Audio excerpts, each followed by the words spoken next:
What if I told you the most dangerous law of human nature is the one we refuse to see? The law so powerful that those who dare break it risk losing themselves forever.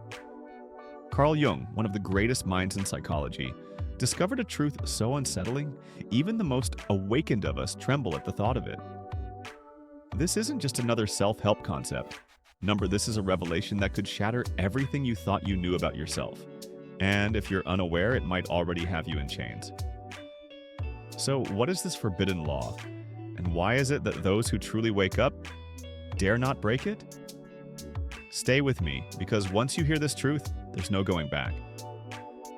Carl Jung wasn't just a psychologist. No, he was a philosopher, a seeker, diving deep into the dark waters of the unconscious mind. And what did he discover? Every single one of us carries a hidden side, a dark truth buried deep beneath the surface. Jung called it the shadow. It's all the parts of ourselves we suppress, the fears we bury, the desires we're too ashamed to face, the raw, untamed instincts we'd rather ignore. Society tells us to deny this darkness, to pretend it doesn't exist. But here's the catch. The more we deny it, the more power it gains over us. History is littered with figures who thought they could escape it. The tyrants, the cult leaders, the criminals, people who believe themselves to be righteous, good. But the very moment they refused to confront their darkness, they became victims to it. Jung warned, the truly awake know this one thing: you cannot outrun your shadow. You can either confront it, or it will control you. And here lies the forbidden law, the rule those who seek truth dare not break. Most people think of their dark side as a monster to be feared, but Jung argued that the shadow isn't just where we hide our vices, it's also where we bury our untapped strength. Every trait we suppress, aggression, ambition, even selfishness, holds within it raw energy. The danger is this: if you don't control that energy, it will control you. Take anger. We try to suppress it, right? But does it vanish? It festers into resentment, passive aggression, or worse, self-sabotage. But what if you could take that anger and transform it? What if you turned it into passion, drive, even leadership? The truly awake understand this. Denying your shadow doesn't make you a saint. It makes you incomplete. Owning it, though, owning it makes you whole. Now, here's where things get darker. The people most vulnerable to their shadow are often the ones who believe themselves to be the most good. History is proof of this. Some of the greatest atrocities were carried out by people who thought they were fighting for righteousness, for the good of all. Why? Because they refused to see their own darkness. Instead of confronting it, they projected it, blaming others, demonizing the world. Sound familiar?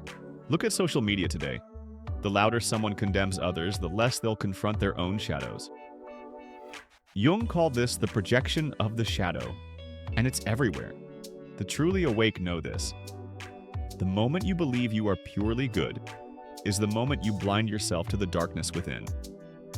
Jung's ultimate lesson is this: awakening isn't about eliminating the shadow, it's about integrating it.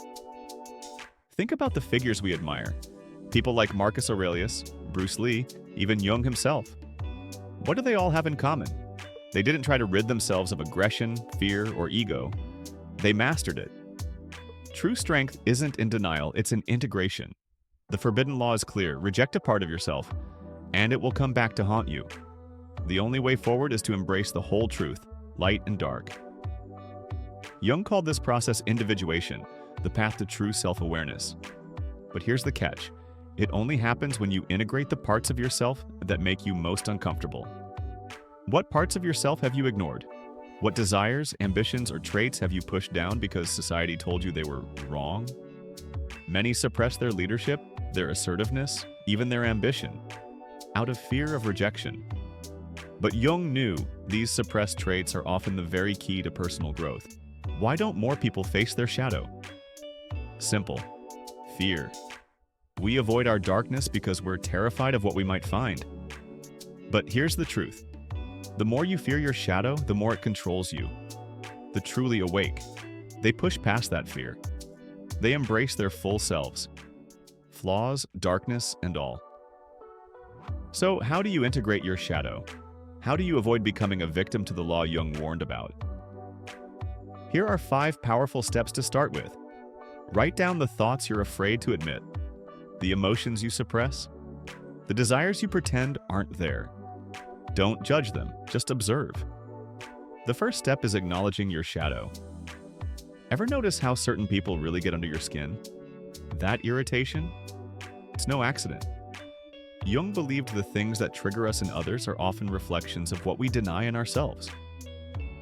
Next time someone triggers you, ask yourself, is this something I suppress in me? The answer might surprise you. Instead of bottling up emotions like anger or ambition, channel them. Turn aggression into assertiveness. Use fear as preparation. Let your shadow fuel you, not chain you. Sit in silence and reflect. Ask yourself, what part of me am I most afraid to face? That answer will lead you straight to your shadow. Jung believed that mythology, dreams, and stories reveal our subconscious fears and desires. Think about your favorite stories. What themes recur? They could hold the key to unlocking your shadow. Carl Jung's forbidden law is simple, but profound. The moment you deny your shadow, you give it control over you. The truly awake, they don't fear their darkness. They embrace it, learn from it, and use it to become more powerful, whole, balanced individuals. So let me ask you one last thing. What part of yourself are you afraid to face? Think about it and let me know in the comments. If this video made you think, hit like, subscribe, and turn on notifications. We're just scratching the surface of the human mind here. Until next time, stay aware, stay awake, and stay whole.